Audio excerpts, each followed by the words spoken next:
Earios original.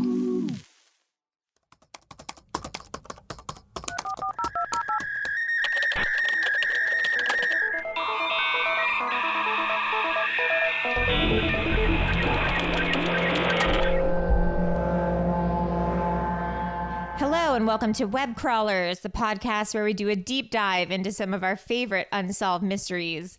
Each week we will introduce our topic, lay out our research and findings, reveal some conspiracy theories, and conclude with our own hypotheses. Which is it, Melissa?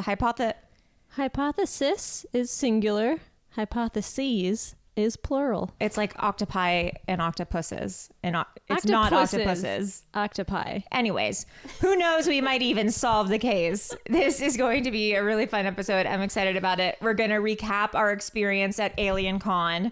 We talked to some people who think that they've been abducted by aliens. We have an interview with someone who's pretty sure he was abducted. He 100% believes that he was abducted. He wept while he told this story to a group of people. And then also we're going to get into an investigation on the Skinwalker Ranch. But first, our weird thing of the week. I forgot that you sent this to me. I actually don't even remember how I came across this, which is the weirdest part. I mean, that's all of your weird things of the week. I'm not sure what I was doing, but I just found this. I'm not sure what I was doing when I found this, but our weird thing of the week is alien eggs and vaginas. No. There's a weird subset of the internet that, oh my God, Maria's transfixed right now by like a hornet outside. Its legs. I love its legs that just dangle down. Is that your Ooh, that's a neat hornet. That actually kind of fits into what we're doing. Maria is horny for the hornet's long, gorgeous legs. There's people on the internet who are horny for aliens. It's a great segue. Alien porn. This is why I should be in radio and news. So people, they're called ovipositors. And it's made by Primal Hardware, and it's like a dildo, and you insert a gelatin egg into the dildo, and it's supposed to like resemble an alien egg, and you stick the ovipositor inside of you and you squeeze it, and then the alien egg goes inside you, and it's supposed to be like you're impregnated by an alien. And then it goes inside you. It goes inside you, and then it's you like, I'm pregnant. you lay the egg. Oh. You lay it. So girls can put it in their hoo-ha or their butt, and boys can put it in their butt if they want. So it's like, did you ever eat this thing called Mrs. Grass soup? This might be a Midwestern thing. It was like a chicken noodle soup, but it had this egg that was like the flavoring egg, that it was like squishy and had. Is it an like actual a egg? bouillon egg thing? Okay. But it was like squishy. Okay. And this is what's reminding me of that. Is it like the egg in ramen? Yes. Okay. This is, I feel like, more like boba. Yeah, so this is a thing where people stick this egg up their hoo-has, their front hoo-ha or their back hoo-ha, to pretend that they've been impregnated by an alien. Okay, I get it. I gotta get it too, to be honest. Who now? Which one of us is going to test this out? You always say that. Which one of us is going to test it out? You did the same thing with Barney the dinosaur. Is now a sex therapist. Is going to have tantric sex and with I'm him. the only one who's single. So you're married. Maria has a boyfriend. So anytime something sexual, who's going to test this out? It's always me. Well, you don't have to be single to put an alien egg up your hoo-ha. I guess that's true. Is that cheating? Well, if it turns into a real alien. That's true. I have a question. Where do you buy it? Primal Hardware. Hardware is spelled Hardwere for some reason. It's an online company. And is this for people who just have like alien fascinations, or does it give some pleasure when they use it? I mean, I think that it gives pleasure because they're turned on by it. Okay, thank you. You're welcome. If anyone else has any follow-up questions, they can email us or DM us or tweet at us. And like Vice and Uprocks, and it wrote some articles on it. These are $90. Yeah, I know, what a bargain. They should be priceless. So anyways, that's that. That's my weird thing of the That's week a that cool I thing of the honestly week. don't know how I came across it. Oh, wait, I just remembered my hairdresser told me. But I also don't know how my hairdresser and I came across it. That's just something your hairdresser's like, oh, by the way, have you heard of these alien Yeah, I eggs? don't know how my hairdresser While and I she's, like, started trimming talking your about bangs. it. So anyways, Melissa, quick detour before we get into AlienCon. Do you have any updates on your missing person cousin? Nope. Cool. Okay, so AlienCon.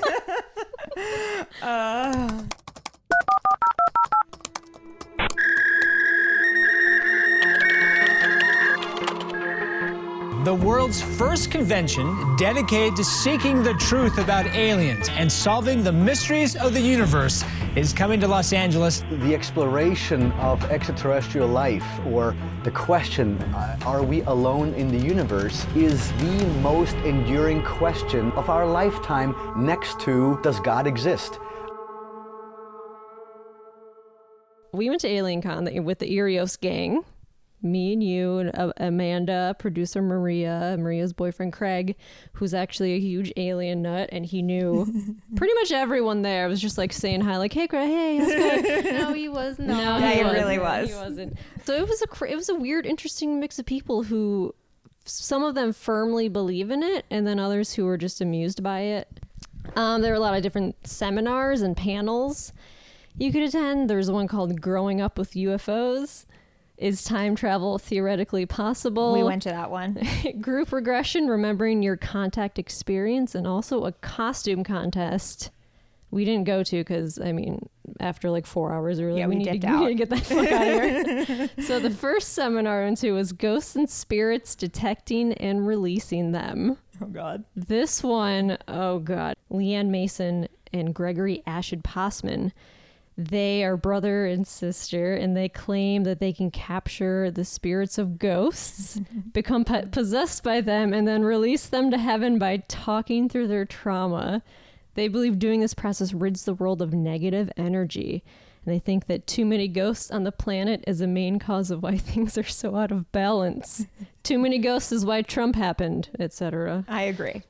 Allie wrote that. That's funny. Yeah, that was my hypothesis of the thing. And so They the did room- say that that's why they were like, there's too many ghosts trapped in this dimension, and it's such a negative, heavy energy on the world that's why people are acting crazy. That's what they thought. Well, I believe it. Yeah. So we were there. It was a pretty packed room. We were actually sitting like on the floor Yeah, on it the side was of the sold wall. out and then some. And we snuck a video.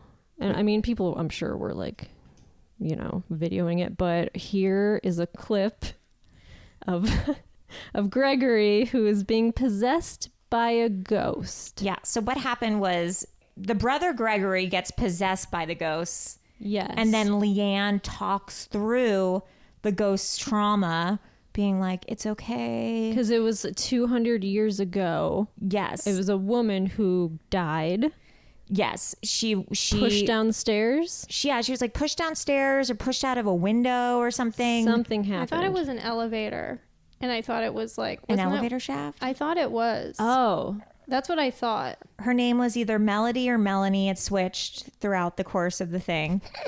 And and she was seeking revenge because her like husband or boyfriend was cheating on her. Something like that. It was pretty hard to follow. Yeah. And then all of a sudden, And Gregory, also Gregory was speaking in like the lexicon and like the verbiage of someone from 200 years ago. I don't think it was 200 years ago because I think it was an elevator. Wasn't it like someone from like When were elevators invented? not when they were signing the Declaration of Independence? no, elevators were invented. I would say like Maybe I'm wrong, but Okay, what year do you think they were in the invented? 1930. I say 1935. Whoever loses has to stick an No, alien egg up their no. vagina. I say 35. What do you say, Melissa? 31. And 19, you say? Uh-huh. 1867, bitch. Wow. So I'm the winner. Anyways, here is a clip of Gregory and Leanne doing their thing.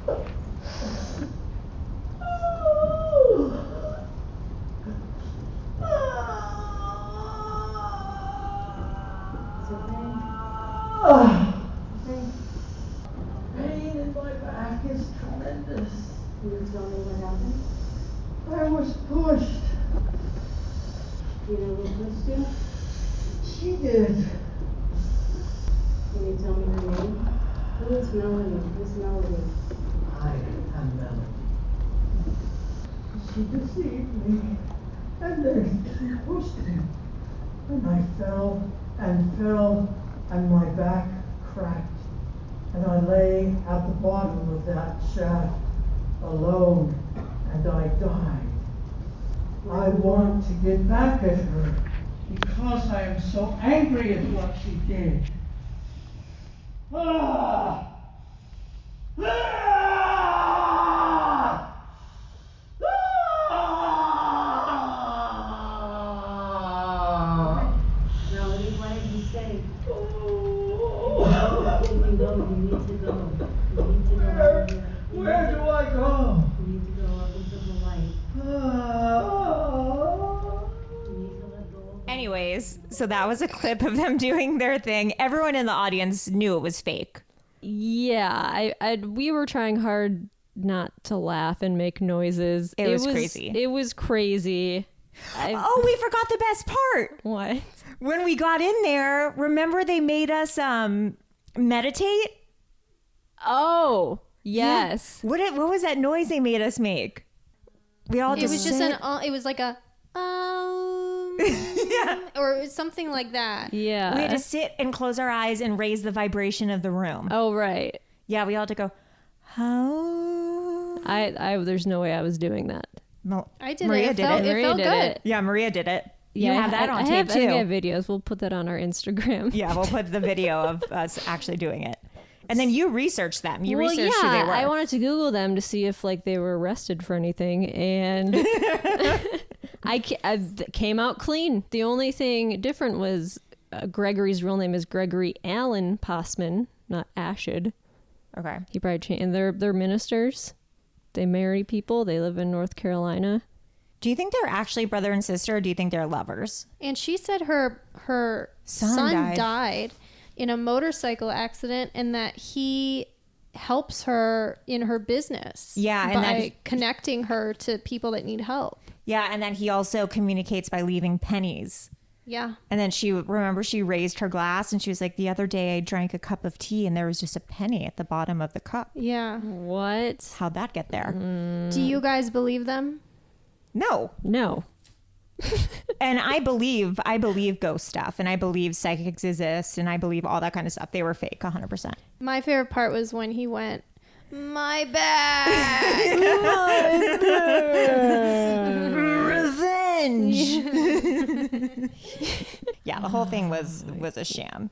Then we also went to an abductee meetup. This was interesting to me. Yeah, where people believe they have either seen UFOs or been abducted by them, and they shared their stories. And I think the people moderating the panel had been abducted also, because they were like empathizing and being like, yeah, that happened to me too, and I had the exact same thing.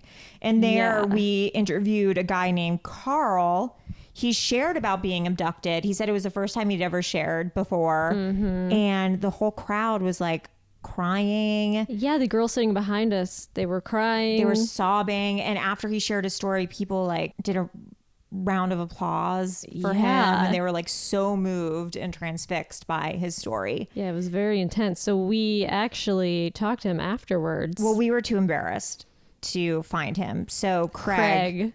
Producer Maria's boyfriend, went up to him and gave us our business card. And then we get this incredible interview with Carl, which we'll play for you right now.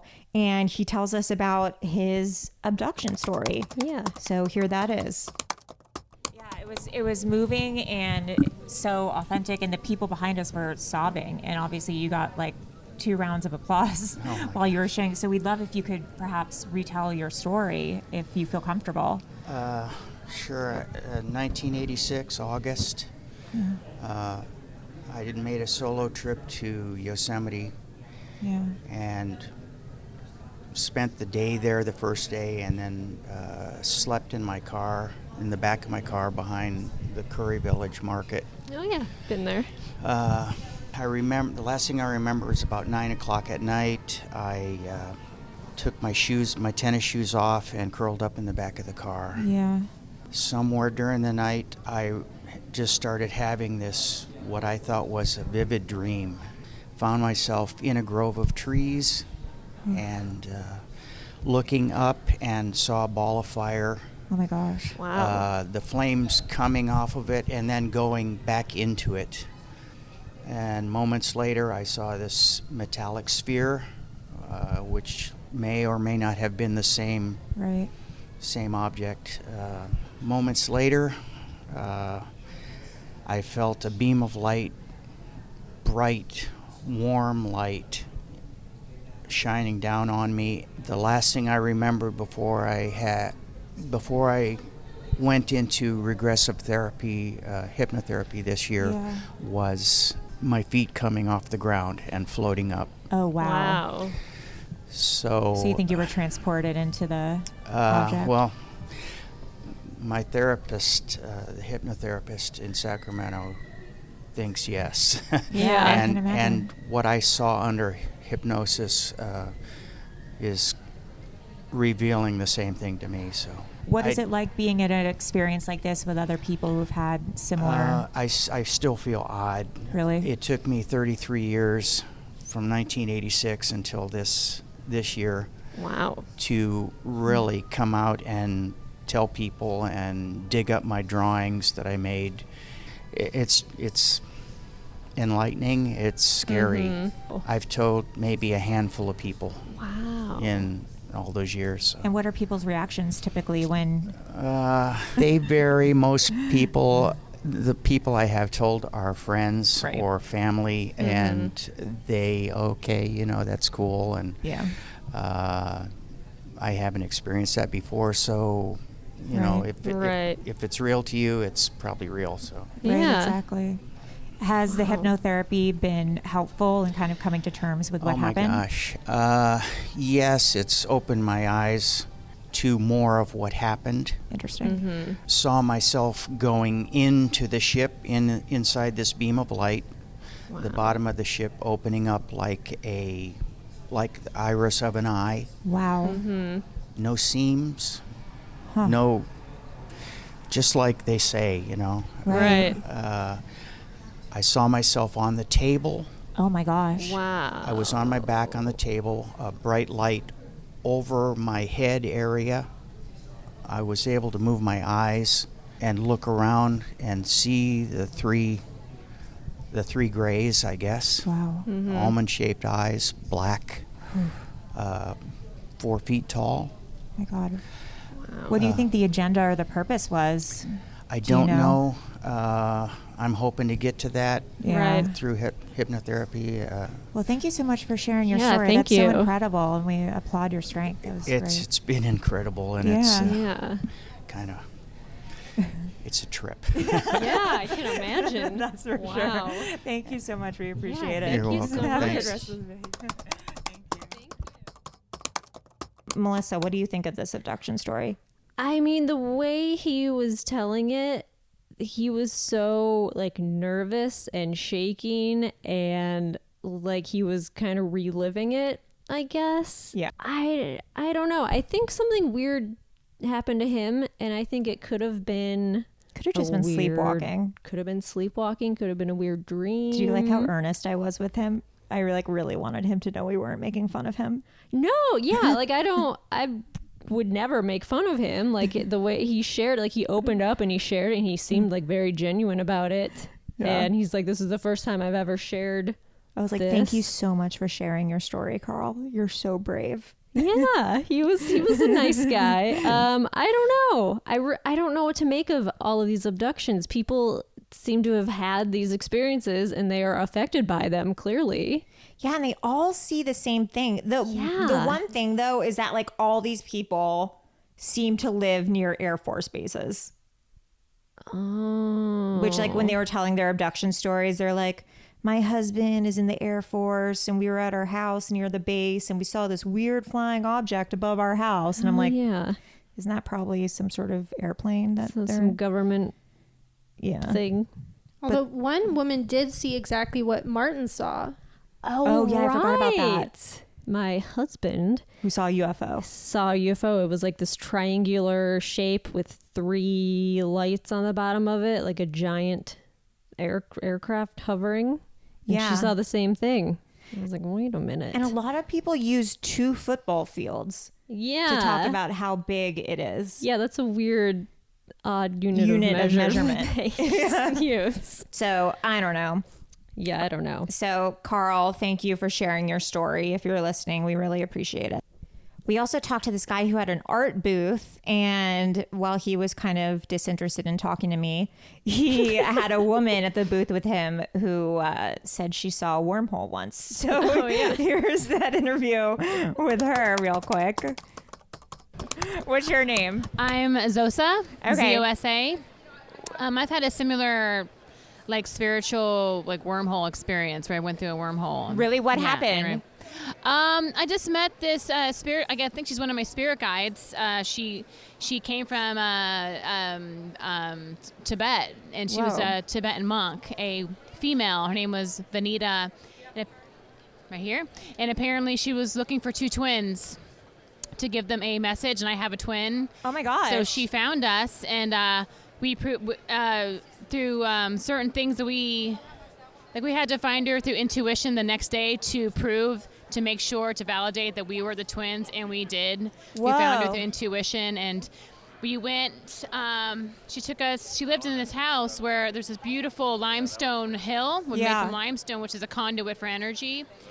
And apparently, she's taken us up, and we had to meditate with her for us to see this message from the cosmos.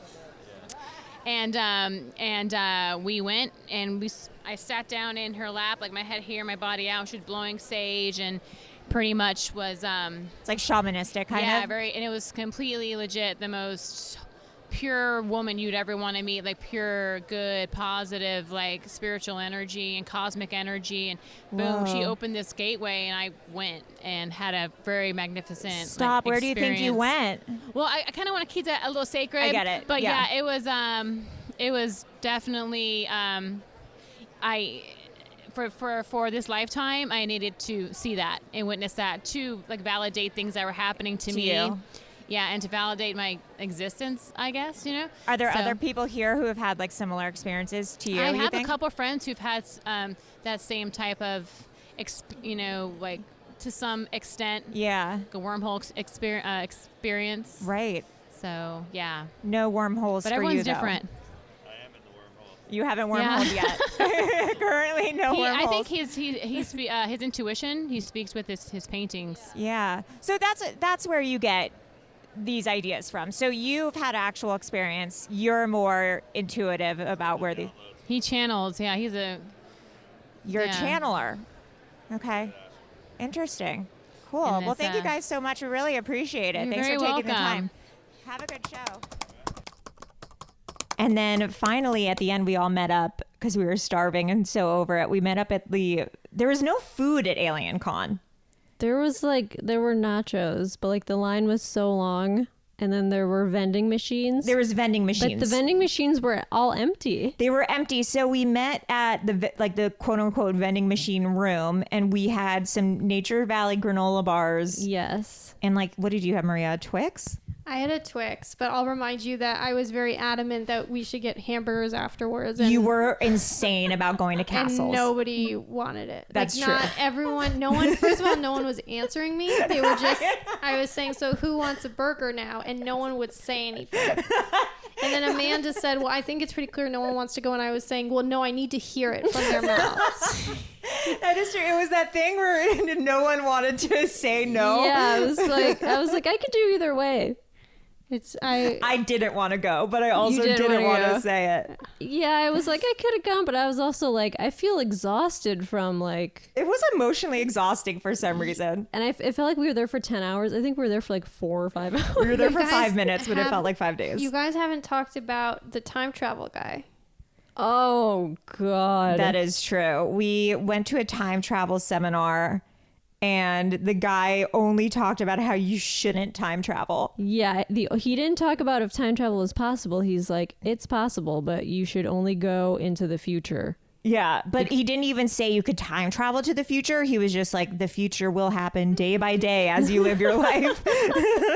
He's like, don't go into the past because there are like, diseases and stuff. And it was basically an hour of him telling us not to time travel because it'll fuck things up. And then he was like, also, I'm a single dad and I work at the penny store. And it was just like very dark. It was weird. And he's like, the way to change the future is to vote. Yeah, it was weird. It was bizarre. It was weird. Yeah. So here is a short clip of us kind of summarizing what we thought of AlienCon while we're eating Nature Valley bars in the vending machine area. Like we're just having a little snack break at AlienCon and recapping our feelings. What's your instinct about the people that are sharing? I think a lot of people here do believe. I think sometimes it's just distorted memories or nightmares or dreams you have when you're a kid. And because you're a kid, it seems so real. Like, I don't even think in the moment when they were, say something happens when you have a dream when you're 6 years old. I don't even think, like, when they wake up, they're like, oh, it was just a dream. And then I think 10 years later, they go, oh, that dream, maybe that wasn't a dream. Maybe I did get kidnapped. That's what I think is going on. Yeah.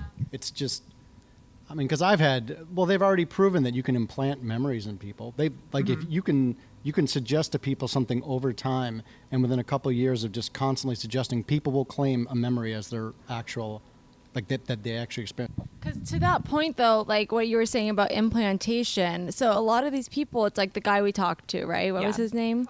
Carl. So he thinks he had this experience, and he's recommended to go to a specific person who's a regressor, who then says, well, this is what happened to you. And all enables it, yeah. Exactly. So I'm just wondering, like, if what's going on there, are all these people seeing the same therapist? Yeah, well, it's like the whole cult mentality, and people can be impressionable. It's like making the murderer thing, where if you're an interrogator or negotiator, you can just implant those kinds of ideas. It's the same when you're a therapist for kids.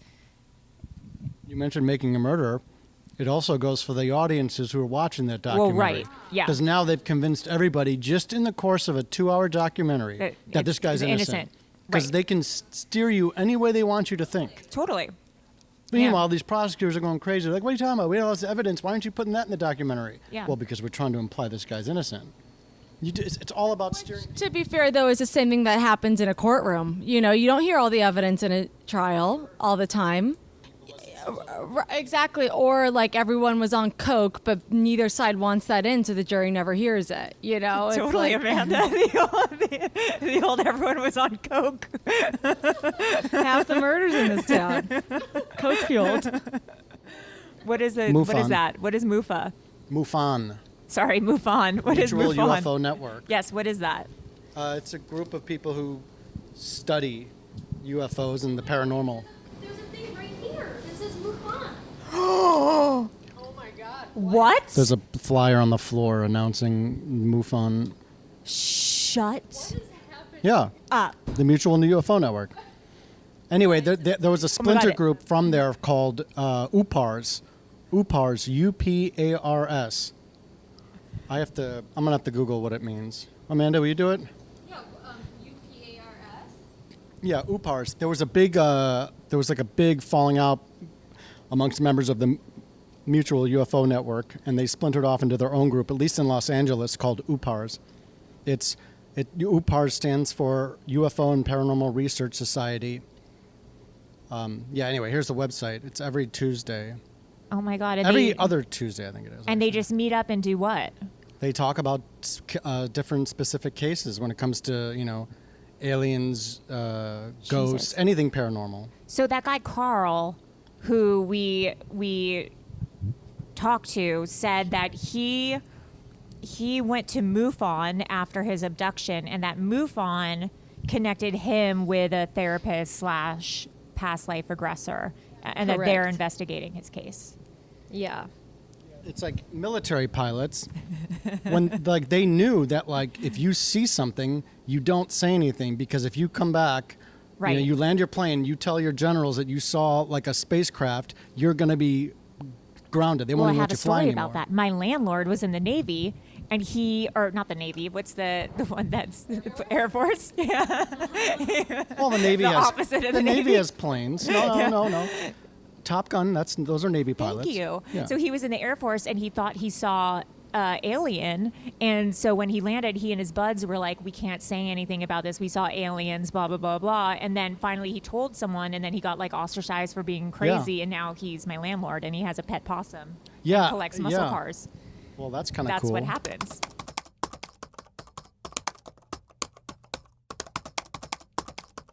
And last but not least, we went to a panel on the Skinwalker Ranch, which is what our main episode is about today. It's been the subject of government investigation, several documentaries, a found footage film, and soon to be a TV series on the History Channel. This place is super crazy. It's a ranch in Utah that rests on the intersection of Navajo and Ute land. There have been UFO sightings, poltergeists, cattle mutilations, wormholes, flying orbs, dire wolves, little girl ghosts, and most famously, skinwalkers. Wow, sounds fun. What is a skinwalker? It is a Navajo legend, otherwise known as a witch of the Southwest. A skinwalker is a witch who has the ability to turn into, possess, or disguise themselves as an animal. The witch is called, I'll butcher this, sorry, Naldushi by the Navajo, which translates to, with it, he goes on all fours. Kind of like a werewolf, but a skinwalker can turn into any animal they please. In order to become a skinwalker, he or she must be initiated by a secret society, which requires the sacrifice of killing a close family member, most often a sibling. Yikes. Yeah. After this task has been completed, the individual then acquires superpowers, which gives them the ability to shapeshift into animals. Skinwalkers also have other powers, including reading people's minds, controlling their thoughts and behavior, causing disease and illness, and destroying property. Side note, I also read that there was a Navajo witch purge in 1878, but then I didn't do any more research on it because it didn't apply to this episode, but I thought that was crazy. A witch purge? Yeah, it's like the Salem witch trials, but weird. for the Navajos. So I don't know.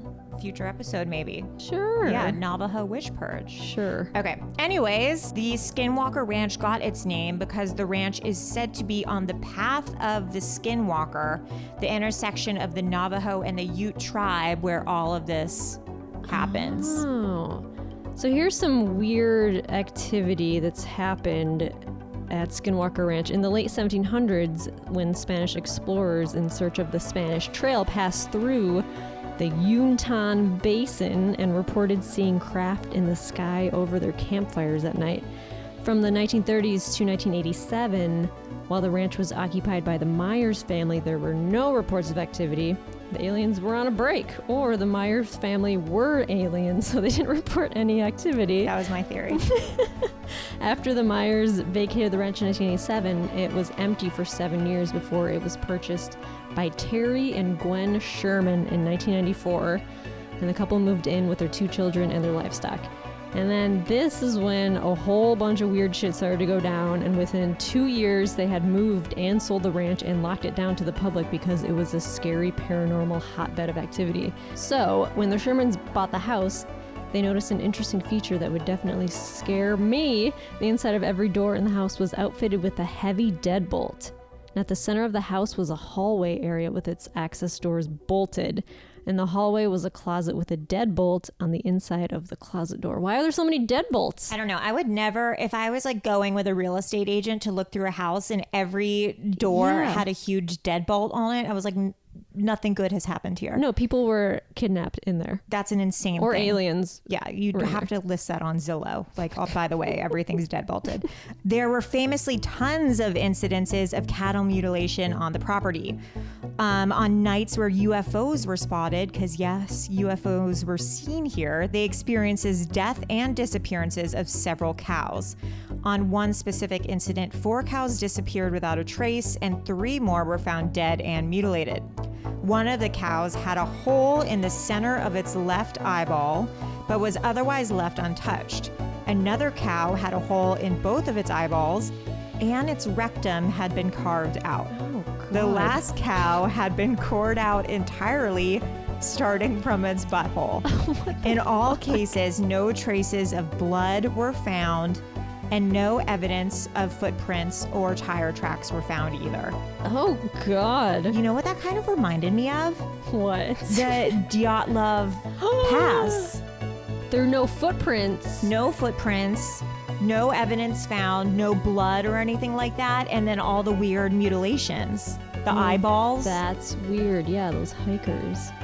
Yeah, the Russian hikers who are found totally mutilated, and then no footprints or anything evidence found.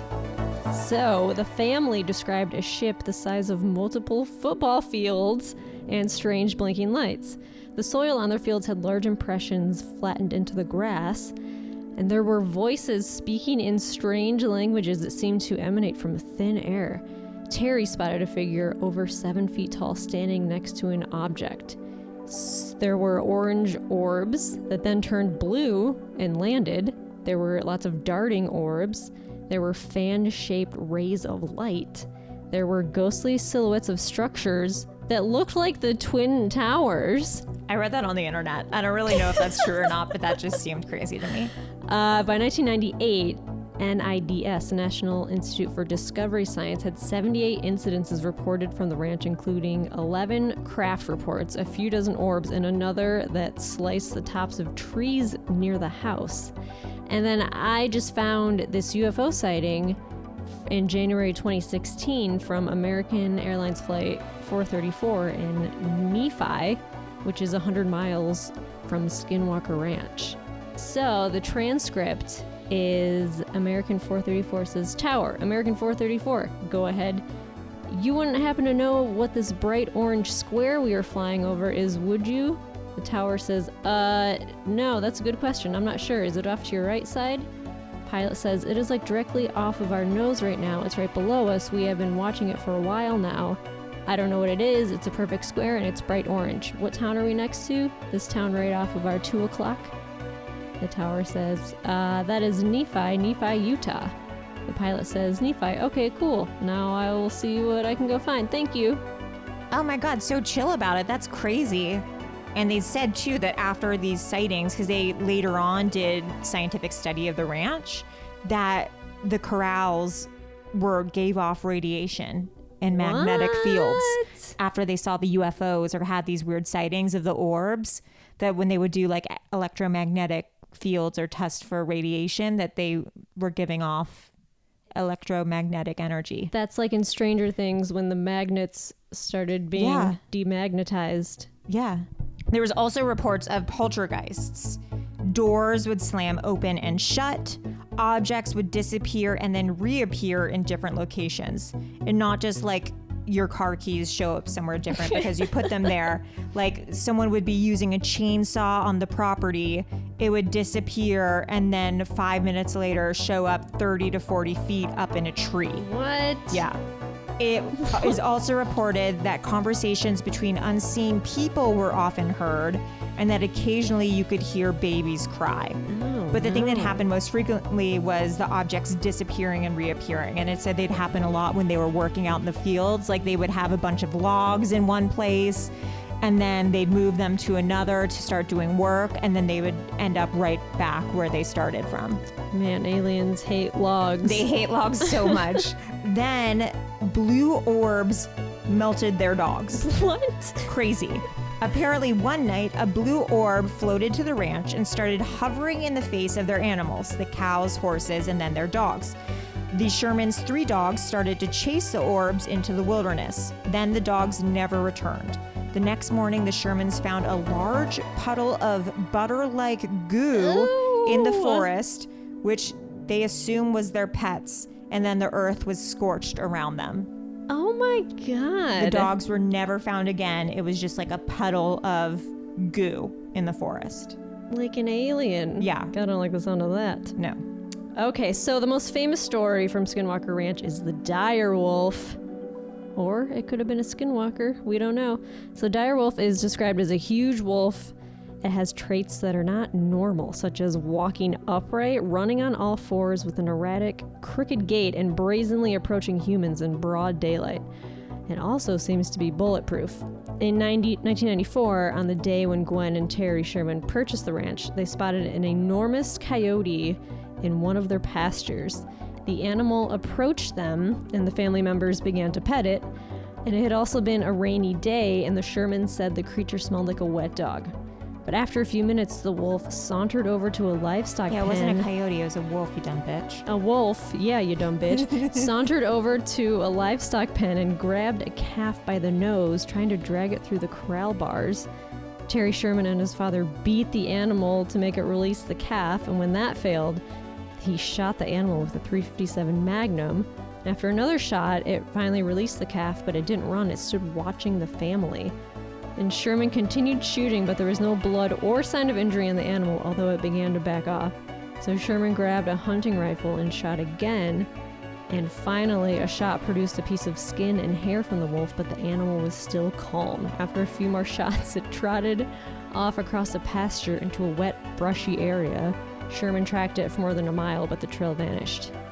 Those who were there that day recall that the remaining hair and flesh had a foul smell like rotting meat combined with the musky fox scent. That's so gross. Yeah, I remember when we went to the panel, they were like, the piece that was shot off, like all of a sudden looked old and decayed. Yeah. And also there were portals seen on the property, wormholes. Portals to other dimension that seemed to open and close without warning. So that's not normal. Here's a total list of the entities seen at the property. Spotlights, orb, flash drones, which are possible UFOs, invisible choppers, which are possible UFOs, mini stealths, which are possible UFOs. Those are just like the different shapes of UFOs they saw. Something that they called controllers, which were the sound of the two men talking, which we talked about like in different kinds of languages. The skinwalkers, little girl ghosts, which would go under the poltergeist category. And then there was something called the Chutlu slug, which the native tribes believed that the local Bottle Hollow Lake, which is near Skinwalker Ranch, is filled with these slugs/snakes, which are actually aliens from another dimension that are going through the portholes and drowning people. What the fuck? Because there's a lot of, I guess, drownings in the Bottle Hollow Lake near the Skinwalker Ranch. Oh, these slugs were coming up and like grabbing them. Yeah, and they think that it's slugs from another dimension that are grabbing people and drowning them in the lake. That's cool. Additionally, there would be like this mist around the Skinwalker Ranch sometimes that would like coincide with like the UFOs and like the Skinwalker sightings. And they would call it the sentient black mist, and it was like the smoke monster in Lost. Yeah. So we that's all know all that the is. stuff that would happen there.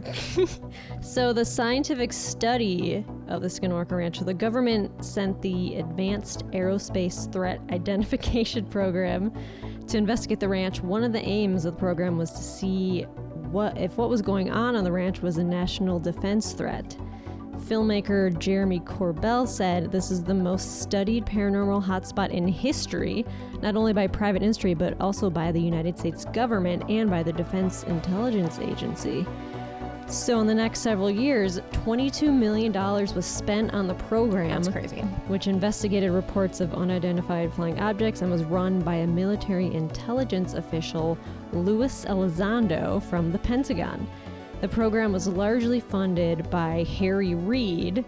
He's the Nevada Democrat who was the Senate Majority Leader at the time and who has a long interest in space phenomena. I mean, like the government is involved in this ranch. Yeah, they gave a grant of $22 million to that's no investigate joke. it. Yeah, that's crazy. Like they're substantiating that things are weird. Yeah. Here. This information, however, was not publicly known at the time until it was released by the New York Times in 2017. So when the story broke, a Department of Defense official officially confirmed the government-funded program, and Senator Harry Reid admitted his complicity. Okay, the Skinwalker Ranch now. This is what I'm most excited about. The Skinwalker Ranch is completely locked down and shrouded in mystery. Later in 1996, billionaire Robert Bigelow, who owns Budget Suites, bought the ranch for $200,000 and made it the home. I know, isn't that crazy? But even like, what do you buy a haunted house for? Yeah, and true. made it the home of a paranormal research group, the National Institute for the Discovery of Science, which operated until 2004. The organization was later replaced by the Bigelow Aerospace Advanced Space Studies. That's a little wordy. That sounds weird. Yeah, he could have named that better. In 2007, a secret unclassified government program, the Advanced Aviation Threat Identification Program, began investigating UFOs. The program had a $22 buckaroos. The program had a $22 million budget, and Robert Bigelow received much of that money. So that's what we just talked about. Then in 2016, Skinwalker Ranch was sold for $4.5 million to Adamantium Holdings, or Adamantium Real Estate LLC, a shell corporation of unknown origin. So we don't know who the CEO is, who the executives are. We don't know anything about Adamantium Holdings. But they are interviewed, or someone affiliated with Adamantium is interviewed in the Skinwalker Ranch documentary by Jeremy Corbell. Oh, he is. But he's blacked out. You can't see you can't see anything except his watch. And why doesn't he want to be known?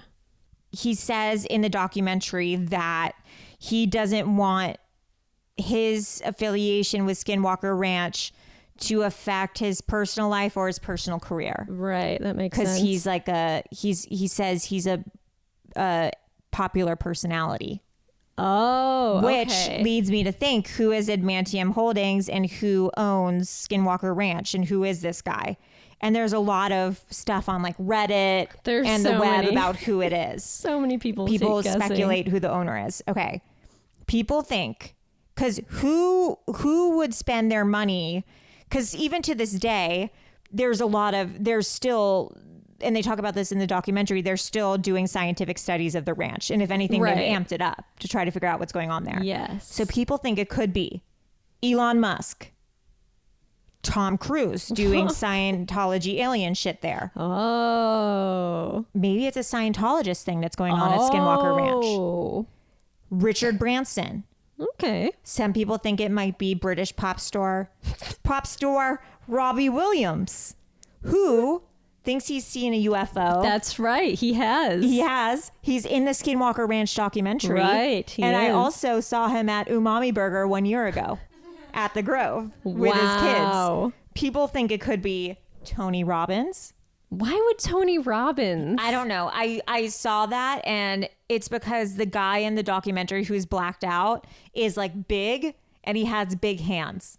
Oh, and his voice is like... Well, his voice is like pixelated out. But Tony Robbins' voice sounds like it's a already voice that's done like that way. Distorted. Yeah, so maybe it is Tony Robbins. Yeah. People think it could be Penn Jillette. What's up, Penn I don't know why Penn Jillette? Jillette would be in on that. Or this is, you texted this morning. I was so excited. Freaking out about this. I think it's Tom DeLonge of Blink-182. That's a possibility, because he just sold his house in Del Mar, California last year for $3.8 million. The Skinwalker Ranch was sold for $4.5 million. Also, he has a ton of money. He's into UFOs. He's so into UFOs. He also has his own UFO corporation. Yes, he does. It's called To the Stars Academy, and it was formed in 2015. Skinwalker Ranch was purchased in 2016.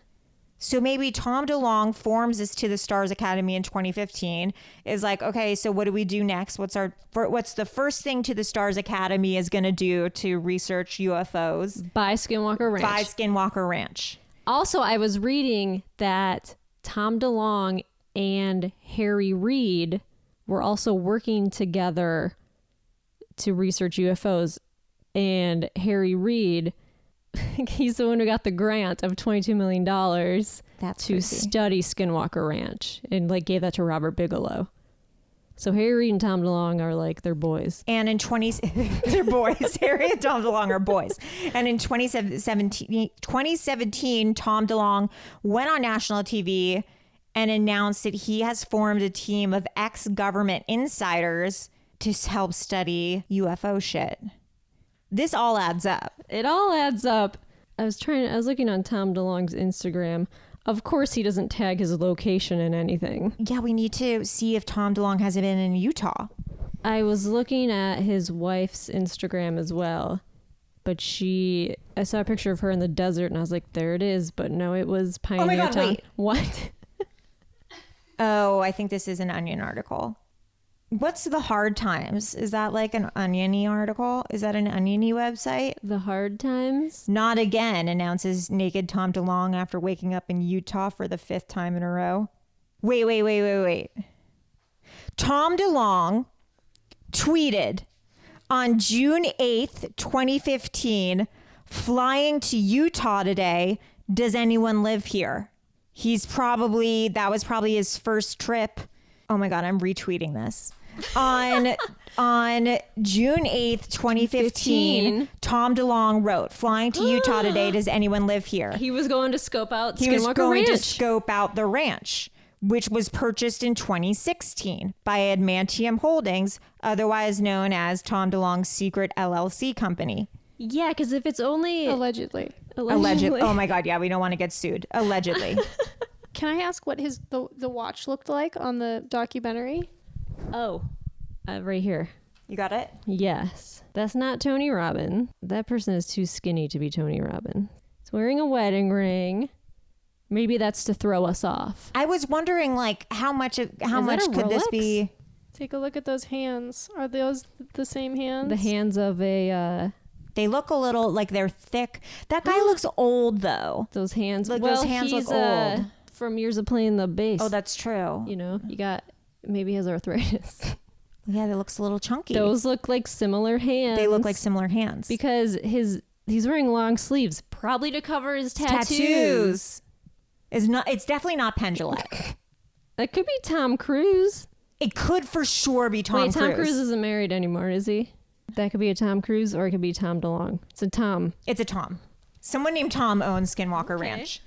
Okay, so do we think that all this stuff is real or no? Oh, I have something to show you. Oh, fun.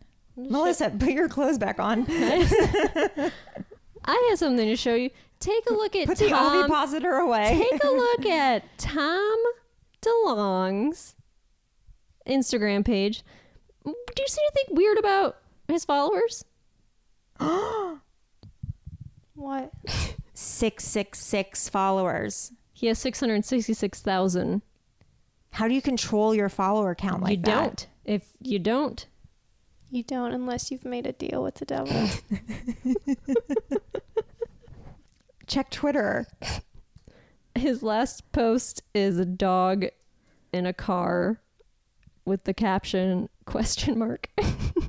Oh my God. Okay, so I have a theory.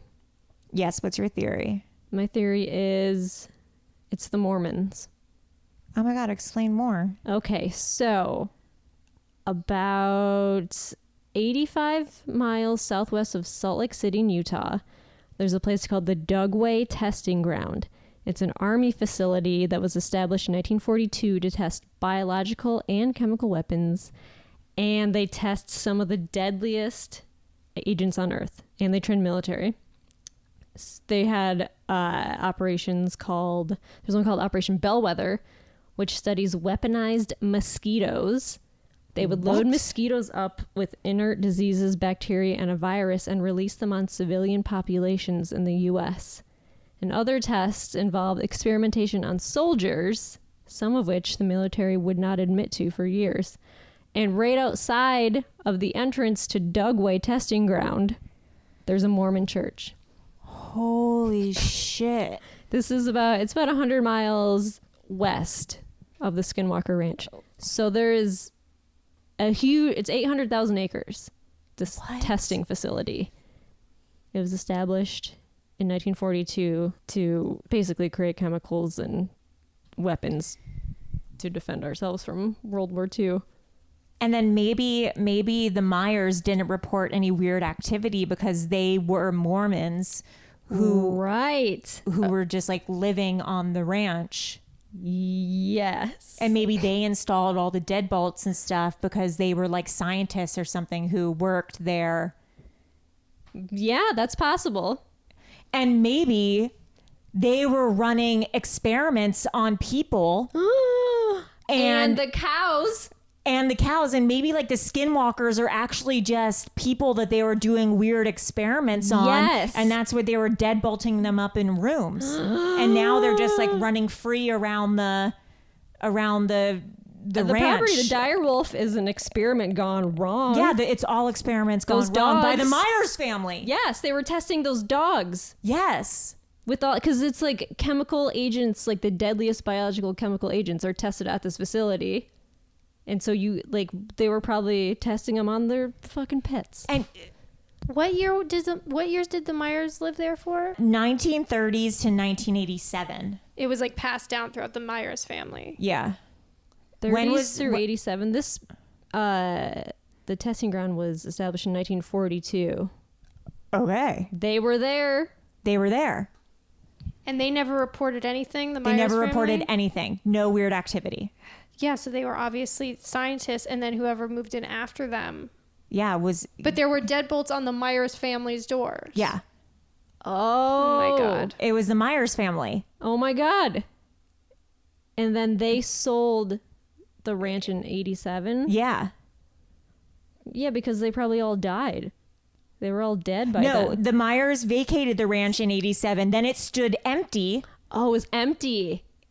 So the ranch was probably owned by the government. The Dugway testing ground. I bet you the ranch was owned by Dugway Testing. The Myers lived there doing experiments. Yes. I wonder if there's a way to find that. Like, who owns that property? Also, the Myers family's gotten off clean because everyone like just looks over them because they're like, oh, nothing weird happened during those years. It doesn't matter. I wonder, are they still alive? But they're the perpetrators. But it was like their family. Oh my God, allegedly. Allegedly. If I end up in the clink because of something I say on this podcast, I'm going to be so pissed off. We've accused so many people of so many things on this podcast. But I actually would probably get married so quickly. Yeah. Some dudes would be like writing me in jail and fall in love. That'd be... Maybe I do want to end up in jail. No, Ellie. That's the only way I'm going to get married. Dugway Proving Ground was also home to the high-resolution Fly's Eye cosmic ray detector, which discovered the first ultra-high energy cosmic ray. Maybe that's why the eyeballs were... Oh, the cow eyeballs. Oh my God, they were producing anthrax? Oh, yeah, I read that too. Yeah, maybe, or even like these experiments are causing like weird shit to be in the air. In March 1968, sheep were dying in the area. When examined, the sheep were found to have been poisoned by an organophosphate chemical. The sickening of the sheep, known as the Dugway sheep incident, coincided with open-air tests of a nerve agent from Dugway. They were also using these pesticides on crops. So I just found this thing on archive.org. It's the full text of, I don't know if you guys saw this, the Department of Defense report on search for human radiation experiment records at the Dugway testing facility. No, this is like Hills Have Eyes shit. And this is from 1944 to 1994. These are all the experiment records that they have. From 94? From 44 to 94. 44 to 94, because the ranch was bought in 94, and that's when they started seeing all the shit.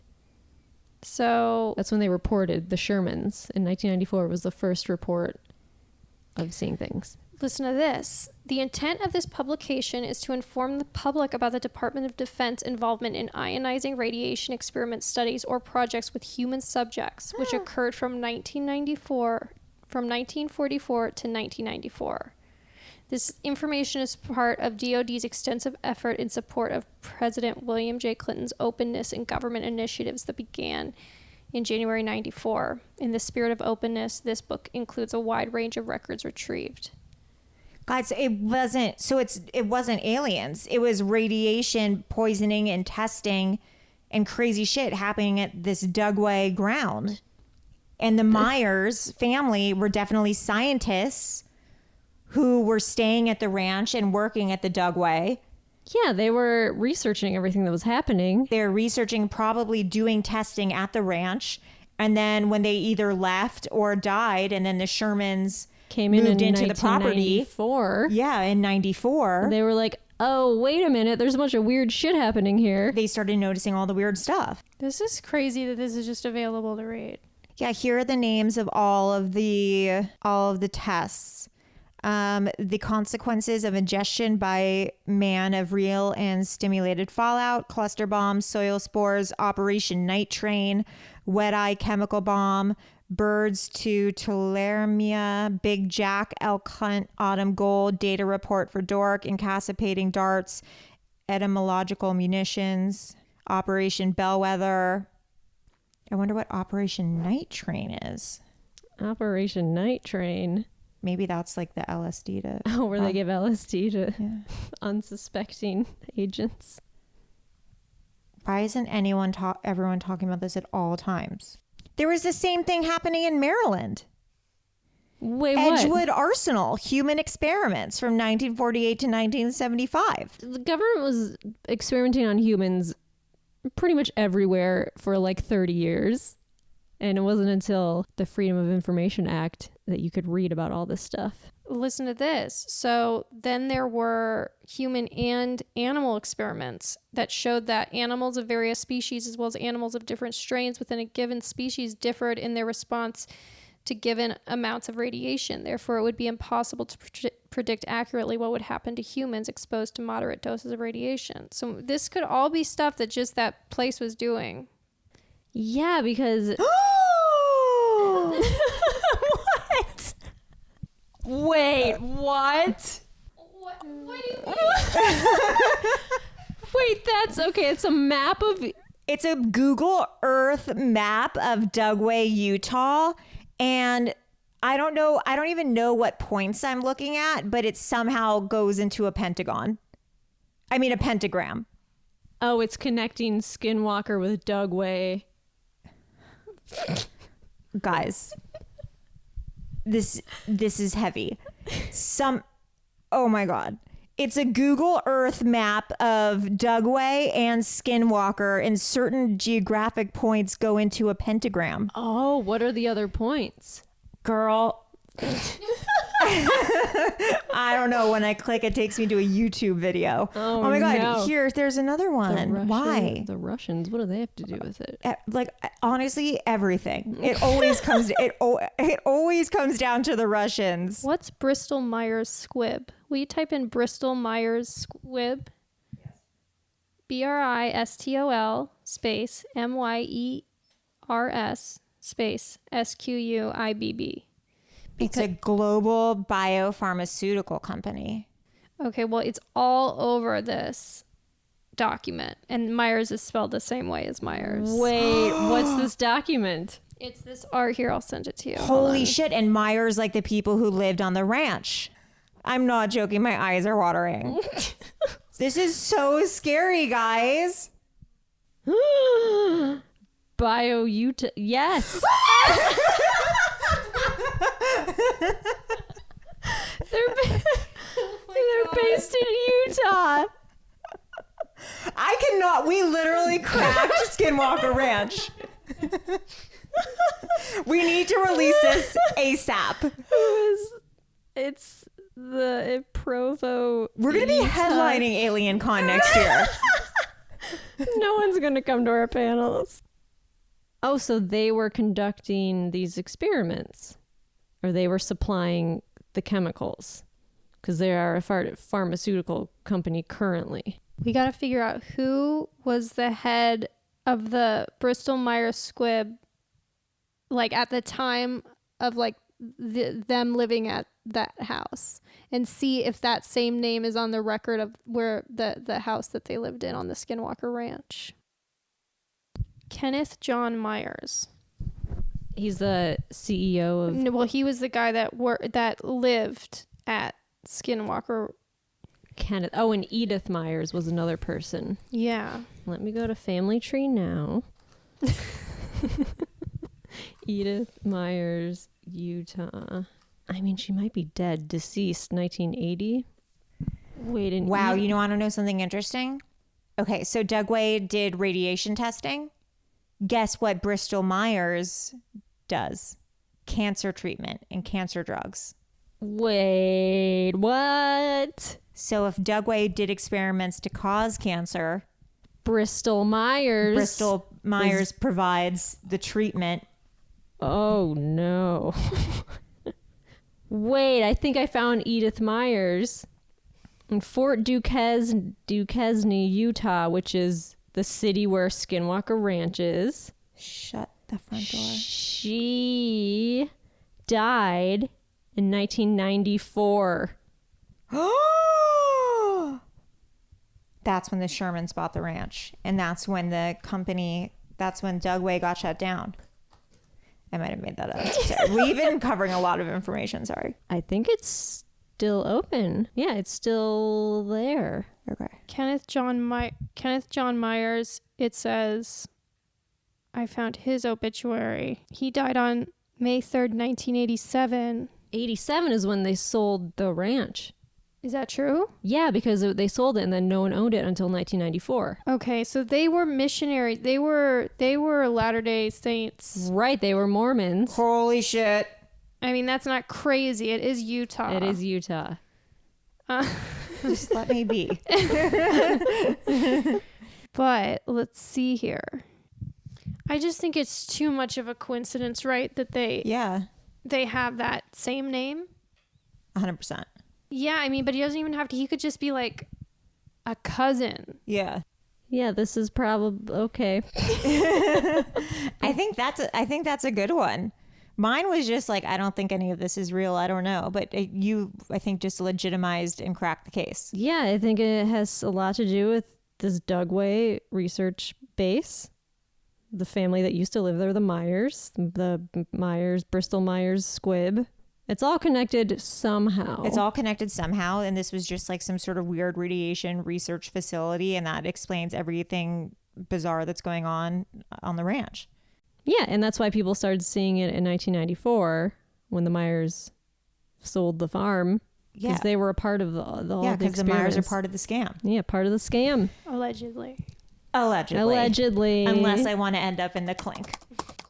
If you have any ideas or any theories, Melissa, where can people find us? Well, you can find us on the internet. We're on Instagram and Twitter at webcrawlerspod. You can email us at webcrawlerspod@gmail.com. We also have a Facebook community. We have a Reddit community. It's all webcrawlerspod. You just type it in that search bar and boom. And yeah, join. We want you guys. You guys are just as much a part of this as we are. Yeah, give us your theories, because I can't do all of this myself. No. And if you have any like ideas of future episodes you want us to do, or like if you have a weird thing of the week or weird story want us to share, send us everything. Also, give us 5 stars on iTunes. Yes, please.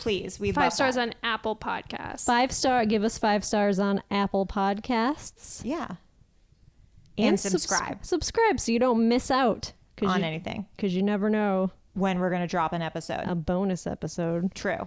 I'm Allie Siegel, and I'm Melissa Stetton. Thank you for listening. The truth is out there, allegedly.